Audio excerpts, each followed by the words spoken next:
Imagine a tool so powerful it can start wars, shape elections, and even control your daily decisions, and it's right in your pocket. From the darkest moments of history to the scroll of your feed, it's everywhere. And it may be manipulating you right now without you even realizing it. Buy this, vote for that, fear from the man. You need to hustle, hustle, hustle. Work hard, be healthy, unlock your full potential, live life to the fullest.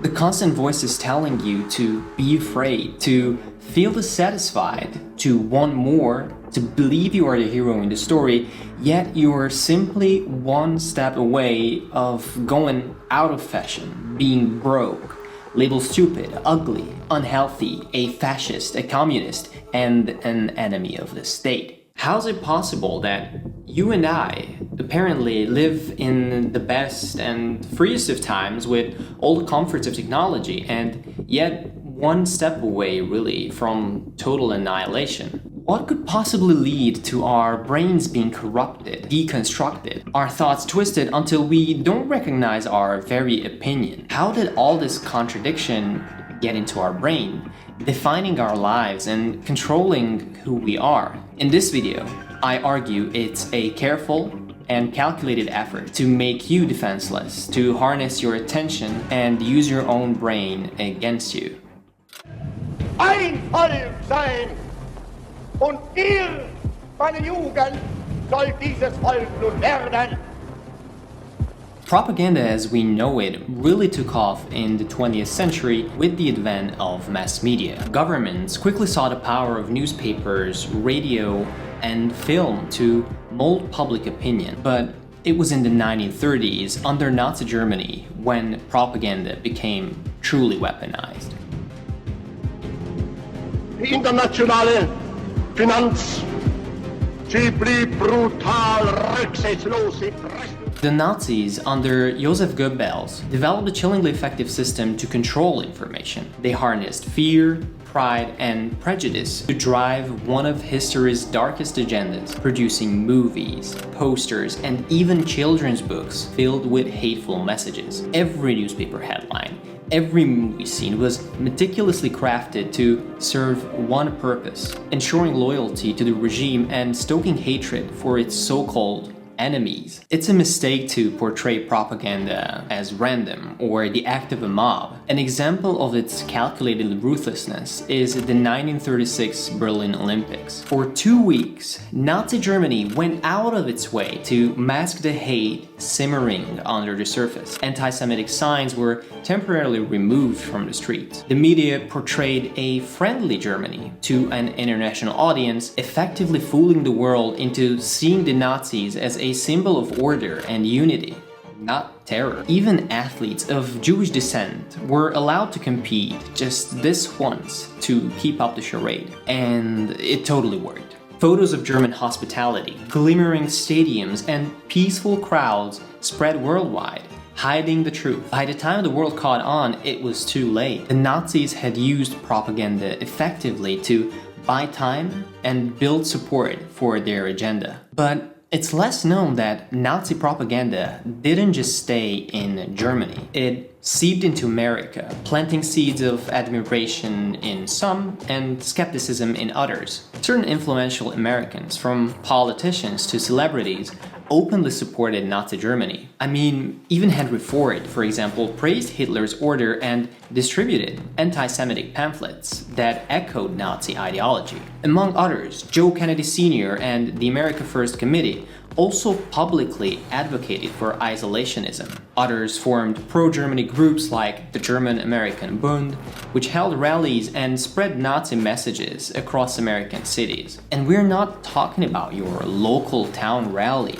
That's Madison Square Garden right there. Through newspapers, films, and even personal speeches, Nazi sympathizers painted a picture of Germany as a model of strength and unity, opposed only by warmongers who wanted America dragged into a costly war. This message resonated with isolationists and anti-Semites who feared that foreign entanglements were hurting the American society and urged Americans to stay out of Europe's problems. But behind these calls for peace, Nazi propaganda quietly worked to keep the US divided, hesitant, and ultimately vulnerable. And by the time America saw the true scale of the threat, propaganda had already delayed their entry into war that was on its way to their doorstep. This is propaganda at its most dangerous, when it can fool an entire world, if only for a moment, into believing a lie. From these examples, did you spot something? Not all propaganda is created equal. In theory, we can distinguish between white, gray, and black propaganda. White propaganda is rather harmless, arguably sometimes even important. National sports events with a slight chauvinistic overtone, or even the Voice of America radio broadcast during the Cold War. Two major factors of all propaganda are truthfulness and transparency. In the case of white propaganda, such as the Voice of America, the source was known, and despite information being somewhat biased, they were largely fact-based. White propaganda is kind of the vanilla version of it, but it only gets juicier from here. You may have recently heard of a great propaganda operation in the US. Right-wing influencers Tim Pool, Dave Rubin, and Benny Johnson are currently indicted for having financial ties with Russian state TV RT. Great propaganda is more ambiguous about the source and blends also truth and lies. The sponsors are unclear to the public, right-wing or left-wing. Great propaganda obscures the true motivations of the original sender and uses either puppets or useful to confuse and demoralize enemies. But in comparison, great propaganda is nothing to the real evil, black propaganda. Sounds like an awful DC movie title, doesn't it?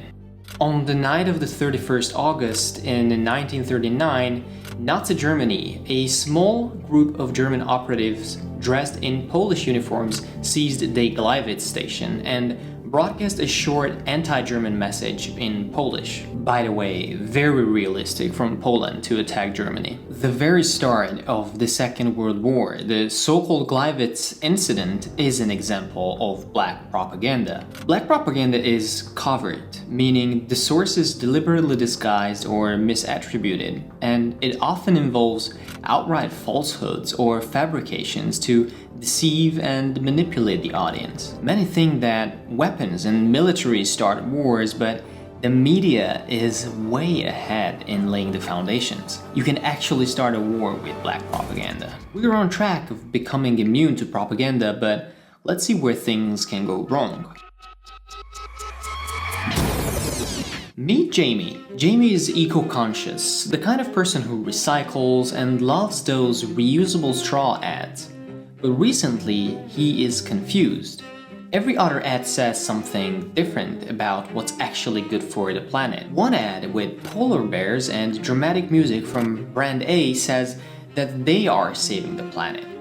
Another ad by brand B dives deep into how their product actually reduces carbon emissions by 30%. No fancy music, no tear-jerking visuals, just facts and stats. So, which one's real? And which one is propaganda? Let's break it down. Propaganda, according to Merriam-Webster, is information, often of biased source or of misleading nature, designed to push a certain viewpoint. It's like giving you one piece of a puzzle and insisting that that's the whole picture. Persuasion, though, that's the whole puzzle, with all options laid out for you to decide. Take brand A and brand B. Brand B relies on persuasion. Their ad shows numbers, stats, here is how we reduce carbon. It's almost a boring ad, but they trust you to understand the facts. But brand A, their ad works differently. It skips the numbers. Instead, it pulls at your heartstrings with the sad polar bear and phrases like, "Join us, save the planet." They're hoping you'll feel a pang of emotion so strong you'll hit buy without a second thought, and hey, it's effective. But here is the thing, it isn't exactly informing you, isn't it? So what's really happening here? Persuasion speaks to our reasoning. It's like a conversation where both sides weigh facts. Propaganda, though, wants quick emotional reactions. It skips the conversation entirely, steering you toward a specific choice. It's tricky because propaganda doesn't wave a red flag. In fact, most of us don't even notice it. The best propaganda feels like we came up with the idea ourselves, but we can train ourselves to spot it. But here is the real question, one that Jamie might be asking themselves. What if you spot propaganda and it still works? Because propaganda, like an illusion, can be powerful, even when you know it's there. But we have lost the way. Greed has poisoned men's souls, has barricaded the world with hate, has goose-stepped us into misery and bloodshed. We have developed speed, but we have shut ourselves in. Machinery that gives abundance has left us in want. Our knowledge has made us cynical, our cleverness hard and unkind. We think too much and feel too little. More than machinery, we need humanity.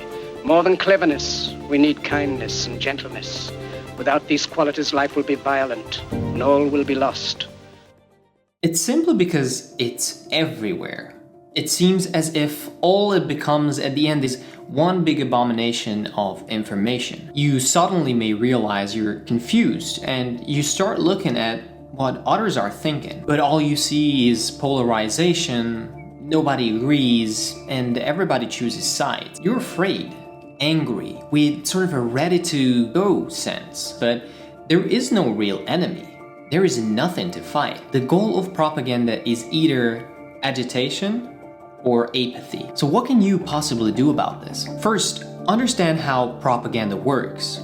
Think of it as a series of well-rehearsed tricks. There is the fear appeal, which throws shocking images at you to provoke panic. There is the bandwagon effect, making you feel like everyone else believes this, so maybe you should too. And of course, scapegoating, where a single person or a group is blamed to simplify a complex issue. When you recognize the techniques, you start seeing patterns. Propaganda wants you to feel something right now and question it later, if ever. Become a detective in your own mind. Propaganda thrives through unchallenged messages. Who created this message? Why do they want you to believe it? And are they leaving out crucial facts? Propaganda loves to play with emotions. Genuine persuasion, however, values fact. Look for evidence. If the message doesn't have a logical basis, question it. If it's too quick or has a strong emotional appeal, pause. You probably heard this one before, but get your news from multiple sources. But this isn't just about reading more, it's about building a well-rounded view of the world. Follow sources that challenge you, that cover both sides, and that don't leave you in an echo chamber. Because propaganda can only influence you if you only see one side. Seek perspectives that disagree with each other, and make your mind the ultimate fact checker. As you may remember, propaganda is meant to go viral. But remember, viral doesn't mean that it's true. Before sharing, before reacting, ask, who benefits from me believing this? Look for red flags in headlines, check who's funding a piece of information and a piece of news, and be wary of big emotional pull with zero data. Truth rarely screams. It usually just waits to be found. Propaganda's first move is emotional impact. If you feel triggered, angry, fearful, sad, pause. Let those feelings settle and then ask yourself, what did this message make me feel and why? Propaganda unfortunately banks on our knee-jerk reaction. But when you give yourself time to think, you disrupt its rhythm. You stay in control. One of the most powerful tools against propaganda? Dialogue, debate, and exchanging views. Sharing your thoughts with people who won't just nod along, but will challenge you respectfully. When you debate, you refine your views, confront biases, and uncover truths you might not have seen alone. We all have biases. Propaganda knows this and targets those part of us that want easy answers. But by recognizing your own tendencies, confirmation bias, wishful thinking, you get a jump on propaganda. You are aware of what might blind you to the full picture. Finally, bring others with you. When you talk about media literacy and sharing tips, you're not just informing others, you're building a community of people who question and resist manipulation. And remember, propaganda is powerful, but so are you. With every pause, every question, every critical thought, you're making yourself stronger and helping to build a society that thinks before it believes. If you found this video helpful, it would mean the world to me if you liked and subscribed. And as always, I was your host Matt, and you were watching The Why Club.